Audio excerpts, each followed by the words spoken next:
আসসালামু আলাইকুম প্রিয় শিক্ষার্থী, আজকে আমি তোমাদের এসএসসি আইসিটি এর তৃতীয় অধ্যায়ের দ্বিতীয় অংশ অর্থাৎ ডিজিটাল ডিভাইস থেকে দুইটা থিওরেম নিয়ে কথা বলবো।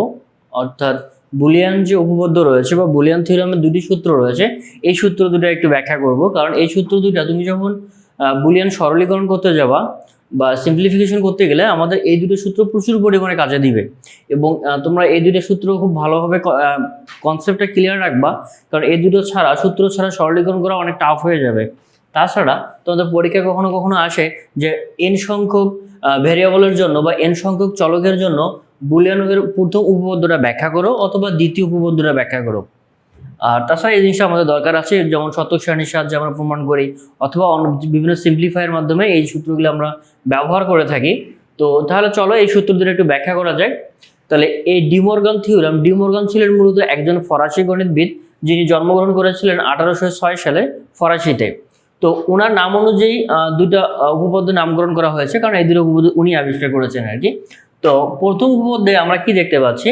আমরা প্রথম উপপাদ্যে বলতেছি যে কোনো সংখ্যক চলকের যৌক্তিক যোগের পূরক প্রত্যেক চলকের পূরকের গুণের সমান। ব্যাপারটা একটু যদি কঠিন লাগতেছে, ব্যাপারটা একটু দেখি। আমরা যদি বলছি যে কোনো সংখ্যক চলক, আমরা এক কাজ করি তো এন সংখ্যক চলকের জন্য দেখি তো, সেটা হচ্ছে এন সংখ্যক চলকের যৌক্তিক যোগ। তাহলে আমি একটা মনে করো a1 নিলাম, তারপরে হচ্ছে আমরা যদি যোগের কথা বলছি তাহলে আমরা কাজ করি। তাহলে এখানে a1 প্লাস হচ্ছে a2 plus a3 dot dot dot মনে করো an পর্যন্ত। তাহলে n সংখ্যক চলকের, তাহলে যে কোনো সংখ্যক চলকের যৌক্তিক যোগের পূরক। তাহলে আমি যোগ করেছি, যৌক্তিক যোগ বলতে যে লজিক্যাল অ্যান্ড বা লজিক্যাল অর, লজিক্যাল নট, এই যে ব্যাপারগুলো আমরা জানি। তাহলে এখানে যৌক্তিক যোগ বলতে লজিক্যাল অর, সাধারণ অর না, লজিক্যাল অর। তাহলে যৌক্তিক যোগের আমরা যৌক্তিক যোগ করলাম, তারপরে যোগের পূরক, তাহলে আমি পূরক দিয়ে দিই। তাহলে যৌক্তিক যোগের পূরক কার সমান হবে? প্রত্যেক চলকের পূরকের যৌক্তিক গুণ। তাহলে এটাকে আমরা কাজ করি পূরক লিখি, প্রত্যেক চলক a1 প্রত্যেক চলকের গুণের পূরকের গুণের, তাহলে a এর পূরক দিয়ে দেই। তারপরে হচ্ছে কত a2, তারপরে হচ্ছে a3 dot dot dot an। তাহলে এখন দেখো প্রত্যেক চলকের পূরকের, প্রত্যেকগুলা চলক আমরা লিখেছি, প্রতিটা চলককে পূরক করেছি। পূরক মানে তোমরা জানো যে পূরক মানে হচ্ছে কি প্রাইমের ব্যাপার। তাহলে প্রত্যেক চলককে গুণ করেছি, অর্থাৎ আগে কি করেছি? পূরক করেছি, তারপরে কি করেছি? গুণ করেছি। তাহলে প্রত্যেক চলকের পূরকের গুণের সমান, যেহেতু সমান তাহলে আমরা এভাবে দিয়ে দিচ্ছি। ব্যাপারটা যদিও একটু সহজভাবে অন্যভাবে বলতে চাই তাহলে এভাবে বলা যায়। দেখো, যে কোনো সংখ্যক চলকের একসাথে যোগের প্রাইম আলাদা আলাদা গুণের প্রাইমের সমান। দেখো এখানে আমি সবগুলোকে আগে যোগ করেছি, তারপরে কি করেছি? পূরক করেছি। আর এখানে কি করেছি? আগে পূরক করে সবগুলোকে গুণ করে দিয়েছি, অর্থাৎ আলাদা আলাদা কিন্তু গুণ করেছি, একসঙ্গে কিন্তু গুণ নেই। আচ্ছা, এই সূত্রটাকে আমরা অন্যভাবে যখন আমরা ব্যবহার করি, মনে করো দুটো চলকের জন্য আমরা ব্যবহার করব। তাহলে দেখো আমরা এভাবে লিখতে পারি, a প্লাস বি যদি প্রাইম হয়, এই সূত্রটা আমরা বেশি ব্যবহার করি। তাহলে এখানে a প্লাস বি প্রাইম হলে কি হয়ে যাবে? a prime into B prime. তাহলে এখানে আমার চলক হচ্ছে দুইটা, তাহলে একসাথে যোগের প্রাইম আলাদা আলাদা প্রাইমের গুণের সমান। কারণ আলাদা আলাদাভাবে প্রাইম করেছো, তারপরে গুণ করেছো এবং তার সমান। তাহলে একসাথে যোগের প্রাইম, অর্থাৎ এটা যৌক্তিক যোগ বা লজিক্যাল যোগ। একসাথে যৌক্তিক যোগের দেখো একসাথে যৌক্তিক যোগের পূরক আলাদা আলাদাভাবে, অর্থাৎ প্রত্যেক চলকের পূরকের গুণের সমান। অথবা যদি সহজভাবে বলতে চাও, একসাথে যোগের প্রাইম আলাদা আলাদা গুণের প্রাইমের সমান। এটা তো আমরা দুই ভেরিয়েবলের জন্য দেখেছি।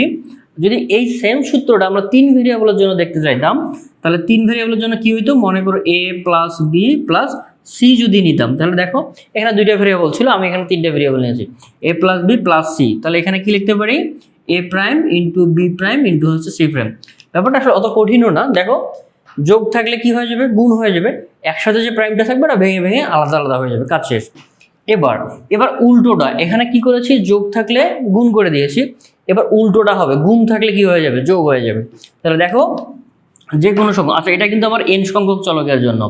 এবার বলছে যে কোনো সংখ্যক চলকের যৌক্তিক গুণের পূরক। তাহলে আমরা একটা যৌক্তিক গুণ করে দিই, a, আচ্ছা a b না দিয়ে আমরা a দিই। তাহলে হচ্ছে a1 a2 a3 dot dot dot an। এখন যৌক্তিক কি বলছে? যৌক্তিক গুণের পূরক। তাহলে যৌক্তিক গুণ করে দিয়েছি, এবার তার পূরক করে দেই। কার সমান? প্রত্যেক চলকের পূরকের যোগের সমান। তাহলে প্রত্যেক চলকগুলোকে আগে পূরক করে দেই। এ প্রাইম প্লাস হচ্ছে বি প্রাইম না, আমরা তো এ দিয়ে লিখতেছি, a1 তারপর হচ্ছে a2 প্লাস হচ্ছে a3 ডট ডট ডট আমি দিতে পারি an, এটা প্লাস হবে অবশ্যই। তাহলে এখানে আগে কি ছিল, গুণ ছিল, এখানে কি হয়েছে, গুণটা যোগ হয়ে গেছে, বড় প্রাইমটা ভেঙে অর্ধেক অর্ধেক প্রতিটার এখানে প্রাইম চলে গেছে। অথবা তুমি যদি এটাকে আমি আগের মতো করে ইজিভাবে বলতে চাই, তাহলে একসাথে গুণের প্রাইম আলাদা আলাদা যোগের প্রাইমের সমান। অথবা যদি এভাবে বলতে চাই, তাহলে দেখো যৌক্তিক গুণের পূরক, যৌক্তিক আগে গুণ করেছি তারপরে পূরক করেছি, প্রত্যেক চলকের পূরকের আগে কি, প্রত্যেকটা চলককে আগে পূরক করেছি তারপরে কি করেছি, যোগ করে দিয়েছি। তাহলে প্রত্যেক চলকের পূরকের যৌক্তিক গুণের সমান, যৌক্তিক যোগের সমান, কারণ এখানে গুণ আছে তারপরে এখানে যোগ করেছি। আর এখানে তাহলে এখন এক কাজ করি তো, এইটাকে দুই ভেরিয়েবল আছে, n ভেরিয়েবল আছে, আমরা দুই ভেরিয়েবলের জন্য দেখাই। তাহলে দুই ভেরিয়েবলের জন্য যখন তুমি দেখাই দাও, তাহলে কি হইতো, এ আমরা যেহেতু গুণ করব আগে, এ আর বি, এখানে ডট চিহ্ন না দিলেও হবে। তাহলে এ এবং বি যদি প্রাইম থাকে তাহলে আমরা লিখতে পারি A prime plus B prime. অথবা যদি আমরা তিন ভেরিয়েবলের জন্য দেখতে যাই, তাহলে এরকম হবে এ বি সির উপর প্রাইম ইকুয়াল টু লিখতে পারি A prime plus B prime plus C prime. এই হচ্ছে ডি মর্গান ল এর ব্যাপার, আর কোনো কিছু না। তাহলে আমি যদি ব্যাপারটাকে আরেকবার রিক্যাপ করি, তাহলে ব্যাপারটা এরকম দাঁড়ায় যে একসাথে যদি আমাদের যৌক্তিক যোগের প্রাইম থাকে আলাদা আলাদা পূরকের গুণের সমান। আবার যদি একসাথে গুণের অর্থাৎ গুণের যদি আমার কি থাকে, পূরক থাকে, একসাথে গুণের পূরক, তাহলে আলাদা আলাদা যোগের পূরকের সমান। ব্যাপারটা ক্লিয়ার? তো আশা করি তোমাদের আর এই ডি মর্গান লতে সমস্যা হবে না।